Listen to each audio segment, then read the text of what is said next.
গত বছর 30শে November ChatGPT আনুষ্ঠানিকভাবে বাজারে আনে যুক্তরাষ্ট্রের সান ফ্রান্সিসকো ভিত্তিক কৃত্রিম বুদ্ধিমত্তা নিয়ে কাজ করা প্রতিষ্ঠান ওপেনএআই। এরপর থেকে ইন্টারনেট দুনিয়ায় সবচেয়ে আলোচিত বিষয়ের নাম হচ্ছে চ্যাটজিপিটি বনাম গুগল। চ্যাটজিপিটি কি গুগলের একচ্ছত্র সার্চ ইঞ্জিনের ব্যবসায় ভাগ বসাবে? চ্যাটজিপিটি কি গুগলের চেয়েও অধিক কার্যকর? তাহলে কি গুগলের দিন শেষ? এরকম নানা জল্পনা কল্পনায় মুখর এখন নেটিজেনরা। তবে প্রযুক্তিবিদরা কোনো সিদ্ধান্তে পৌঁছানোর পূর্বে একটু ঠান্ডা মাথায় ভাবার পরামর্শ দিয়েছেন। তারা আশ্বস্ত করেছেন যে চ্যাটজিপিটি বনাম গুগলকে নিয়ে আলোচনার সময় এখনও আসেনি। আর কেন আসেনি সেই ব্যাখ্যায় যাওয়ার পূর্বে জেনে নিতে হবে চ্যাটজিপিটি আসলে কি। চ্যাটজিপিটি হলো একটি কৃত্রিম বুদ্ধিমত্তা সম্পন্ন চ্যাটবট যা কথোপকথনের মাধ্যমে যে কোনো প্রশ্নের উত্তর দিয়ে থাকে। সহজভাবে দেখলে দেখা যায় বিভিন্ন ওয়েবসাইটের প্রশ্নোত্তরের জন্য বিদ্যমান চ্যাটবটগুলোর মতোই একটি চ্যাটবট হলো চ্যাটজিপিটি, যার পরিসর অনেক বড় এবং কৃত্রিম বুদ্ধিমত্তা প্রদর্শনে অনেক পারদর্শী। এতটুকু জেনে চ্যাটজিপিটিকে একটি সাধারণ মনে হতে পারে, কিন্তু বিস্ময় তখনই জাগবে যখন আপনি জানতে পারবেন যে চ্যাটজিপিটিকে একটি সঠিক কিওয়ার্ডের মাধ্যমে কমান্ড দিতে পারলে তা আপনাকে যে কোনো বিষয়ের উপর একটি আস্ত আর্টিকেল লিখে দিতে পারবে। স্থানকাল পাত্র এবং অন্যান্য বিষয়ে চ্যাটজিপিটি লিখে দিবে কবিতা, ছড়া, গল্প কিংবা গান। এখন হয়তো ভাবছেন এসব বিষয় বিভিন্ন ওয়েবসাইট থেকে ধার করা। তাহলে আপনি পুরোপুরি ভুল ভাবছেন। চ্যাটজিপিটির তৈরি করা লেখাগুলো শতভাগ মৌলিক লেখা হিসাবে প্রমাণিত হয়। আপাতত এখন বড় ধরনের সমস্যা হলো কেবলমাত্র দুটি। একটি হলো চ্যাটবটকে প্রশিক্ষণ দেওয়া হয়েছে 2021 সাল পর্যন্ত। আরেকটি হলো মাঝে মধ্যে ভুল তথ্য দিতে পারে এই চ্যাটবট। অবশ্য এই দুটি সমস্যা এখন সমাধানযোগ্য। তাহলে কি আমরা গুগলে একটি একটি করে তথ্য না খুঁজে চ্যাটজিপিটিতে সরাসরি চাহিদা মতো আর্টিকেল খুঁজে নেওয়া যাবে?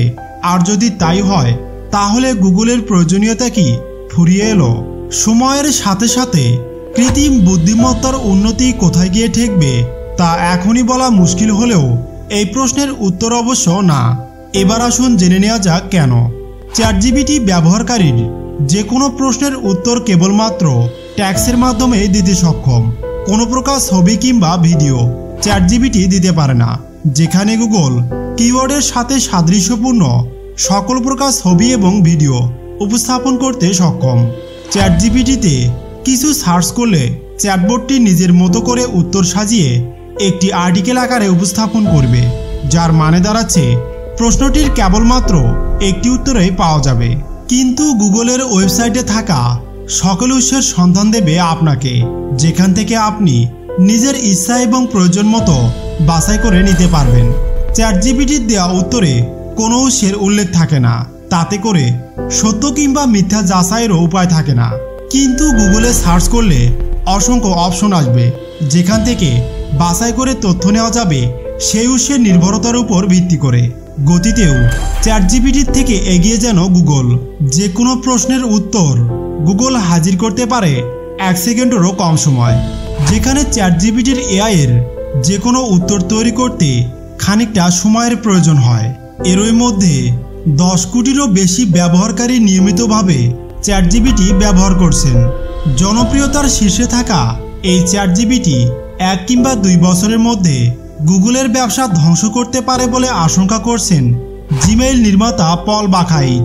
টুইটারে পল বাখাইট জানান, কৃত্রিম বুদ্ধিমত্তা সম্পূর্ণ এআই প্রযুক্তির কারণে ভবিষ্যতে সার্চ ইঞ্জিনের রেজাল্ট পেজের অস্তিত্ব থাকবে না, আর এখান থেকে গুগল সবচেয়ে বেশি আয় করে। ব্রাউজারের সার্চ বারে ব্যবহারকারী কোনো প্রশ্ন লিখলেই তা স্বয়ংক্রিয়ভাবে জানিয়ে দেয় চ্যাটজিপিটি। শুধু তাই নয়, প্রাসঙ্গিক তথ্য কিংবা লিঙ্ক যুক্ত করে ফলাফল সংক্ষিপ্ত আকারে তুলে ধরবে, যার ফলে গুগল সার্চ ইঞ্জিনের ফলাফল দেখে একাধিক ওয়েবসাইটে আর প্রবেশ করতে হবে না। সার্চ ইঞ্জিন গুগল বর্তমানে এখন এতটাই শক্তিশালী যে কোনো কিওয়ার্ড ভুলভাল লিখলে কিংবা আংশিকভাবে টাইপ করলে গুগলের সাজেশনে ব্যবহারকারী তার প্রয়োজনীয় সব ধরনের সাজেশন দেখতে পায় কিংবা তার সঠিক ফলাফল চলে আসে। যেখানে চ্যাটজিপিটিতে কোনো প্রকার সাজেশন নেই। ভুল কিছু কিওয়ার্ড দিলে সঠিক ফলাফলও আসবে না। গতিশীল এই সময়ে প্রতি মুহূর্তেই ইন্টারনেটে যুক্ত হচ্ছে অপরিমাণের কিছু তথ্য, যেগুলো সম্পর্কে গুগলের ওয়েবসাইটে সার্চ করলে সর্বশেষ আপডেটগুলোই শুরুতে দেখায়। আর এখানেই চ্যাটজিপিটির এআই সবচেয়ে পিছনে পড়ে যায়, কেননা এই চ্যাটজিপিটি কাজ করে কেবলমাত্র তার সংরক্ষিত কিছু ডাটাবেজের উপর ভিত্তি করে। হালনাগাদ তথ্য দেওয়া চ্যাটজিপিটির পক্ষে কখনোই সম্ভব নয়। তো বন্ধুরা, এই ছিল আজকের এপিসোড। যদি এমনই রহস্যময় স্থান এবং অদ্ভুত তথ্য সম্পর্কে ভিডিও দেখতে চান, তাহলে অবশ্যই চ্যানেলটিকে সাবস্ক্রাইব এবং শেয়ার করতে ভুলবেন না। আর হ্যাঁ, ভিডিওটিতে একটি লাইক দিতে ভুলবেন না কিন্তু। আজ এই পর্যন্ত, পরবর্তী এপিসোড দেখার আমন্ত্রণ রইল। সেই পর্যন্ত সবাই ভালো থাকবেন, সুস্থ থাকবেন। খোদা হাফেজ।